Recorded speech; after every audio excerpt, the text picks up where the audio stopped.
Donald, congratulations. Thank you. And looking forward to having like we said, smooth transition. Do everything we can to make sure you're accommodated, what you need. And we're going to get a chance to talk about some of that today. So Good. welcome. Thank you back. very much. And thank you very much. And politics is tough, and it's in many cases not a very nice world, but it is a nice world today, and I appreciate it very much. And a transition that's so smooth, it'll be as smooth as it can get, and I very much appreciate that, Jim. You're welcome. We begin today with that historic moment at the White House this morning. President Biden making good on his promise of a peaceful transfer of power, welcoming President-elect Trump. Jessica Moore joins us now with the latest on that and how the Trump cabinet is shaping up. Well, Cindy, lots happening today. Today's meeting is happening 4 years after then-President Trump declined to extend the same invitation to incoming President Biden. Trump saying this morning politics is tough, but the transition will be smooth. Congratulations. Thank you. Cameras captured the moment President Biden welcomed President-elect Trump back to the Oval Office as the two men shared a rare moment of unity. Looking forward to having like we said, smooth transition. Do everything we can to make sure you're accommodated, what you need. And we're going to get a chance to talk about some of that today. So Good. welcome. Thank you back. very much. And thank you very much. And politics is tough, and it's in many cases not a very nice world, but it is a nice world today, and I appreciate it very much. Following a disappointing loss for the Democratic Party, President Biden has been intentional in his efforts to endorse the sanctity of the election and acknowledge Trump's victory, capped off by keeping the time-honored tradition of hosting the president-elect in the Oval Office. Earlier this morning, Trump met with House Republicans ahead of a Senate vote to replace Majority Leader Mitch McConnell. I just want to thank everybody. You've been incredible. We worked with a lot of you to get you in, and you helped me, and you helped me too. Trump continues to fill positions for his incoming administration, announcing Mike Huckabee as U.S. ambassador to Israel and Fox News anchor and Army veteran Pete Hegseth as Secretary of Defense. Pete Hegseth obviously has a decorated military career. And I think he will be a strong choice. He does not seem to have much of a detailed background in DoD policy. The lack of experience is concerning. The new Republican Senate will have to confirm all Trump cabinet-level picks in the coming weeks. It is worth noting Melania Trump declined an invitation from First Lady Jill Biden for the traditional tea that usually happens while the president and president-elect are meeting. Melania Trump's camp said she has a scheduling conflict related to her new memoir and would not accompany her husband to the White House. How unusual is it for, upcoming First Lady to decline? Very unusual, to put it mildly. It's unconventional, I would say, excuse me, not unexpected, though. Melania Trump has been really clear she doesn't even know how much of a full-time First Lady she plans to be during the second term. So I wouldn't say people were shocked, but it was sort of breaking with that decorum and tradition.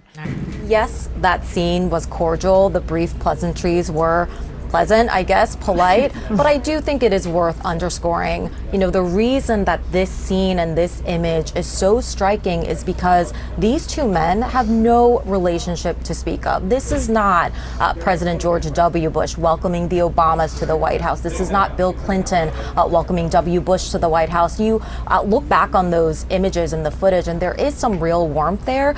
There is no actual warmth, despite the fire, between those two men.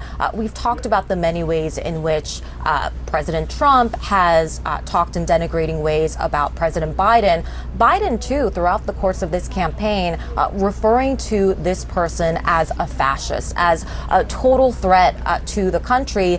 And now, on top of that, he is having to say the words, welcome back, to a man who single-handedly actually could completely alter, and probably already has altered, his political legacy. The fact that he believed that he needed to seek a second term and then was forced out of the race, and then the vice president that he endorsed didn't end up winning. I mean, that is going to be sort of the lead sentence probably of anything that is ever written about President Biden. And here they are now just sitting a couple of feet away from each other, and he is having to say the words, welcome back.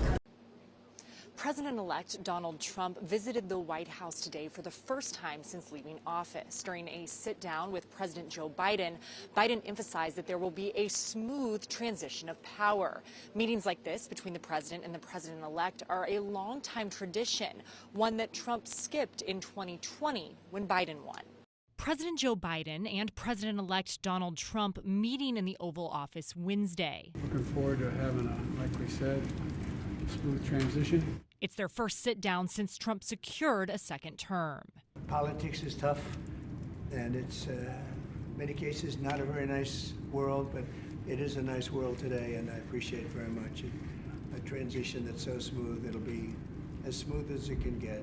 It's a tradition for the outgoing president to host the incoming commander-in-chief after the election. But Trump did not host Biden in 2020, as he fought the election results based on falsehoods about voter fraud. He also chose to skip Biden's inauguration. Following a disappointing loss for the Democratic Party, Biden has been intentional in his efforts to endorse the sanctity of the election and acknowledge Trump's victory. Campaigns are contests of competing visions. The country chooses one or the other. We accept the choice the country made. This meeting comes as Biden works to secure his legacy and Trump prepares to take office, tapping loyalists for key positions that offer a glimpse into how certain policies may be implemented. According to people familiar with Trump's plans, South Dakota Governor Kristi Noem will be asked to lead the Department of Homeland Security, and sources say Florida Senator Marco Rubio is his top choice for Secretary of State.